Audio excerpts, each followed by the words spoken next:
Land cruiser দাপিয়ে বেড়ায়, বড় বড় টাওয়ারের মালিক, অনেক সম্পদের মালিক। এটা দেখেই মনে করবেন না অনেক সুখে আছে, ঘরে যেয়ে দেখেন কোনো সুখ নাই। ঠিক কিনা? সাধারণত টাকা যার বেশি দুঃখ তার বেশি, টাকা যার কম সুখ তার বেশি। সুবহানাল্লাহ পড়েন। আল কানাআতু মিনাল ইসলাম। এজন্য আমার শ্রমিক ভাইয়েরা, আপনাদের এক পা জান্নাতে এমনি ঢুকে আছে।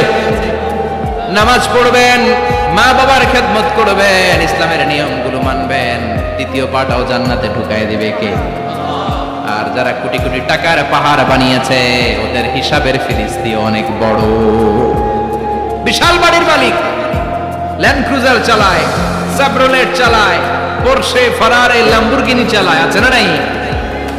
ঘরে সুখ নাই, রাতে ঘুম নাই, টেনশন আর টেনশন। 4টা ট্যাবলেট খেয়ে আধা ঘন্টা ঘুমাতে পারে না, এরকম ধনী আছে না নাই? সব ধনীরা আবার এক পাল্লায় মাইপেন না। হালাল পন্থায় মাথার ঘাম পায়ে ফেলে যেই ধনী ব্যবসায়ীরা বড়লোক হয়েছে, ওদের ঘরে ঠিকই শান্তি আছে। তার মানে টাকা যার বেশি, ওষুধ তার বেশি, কিচ্ছু খেতে পারে না।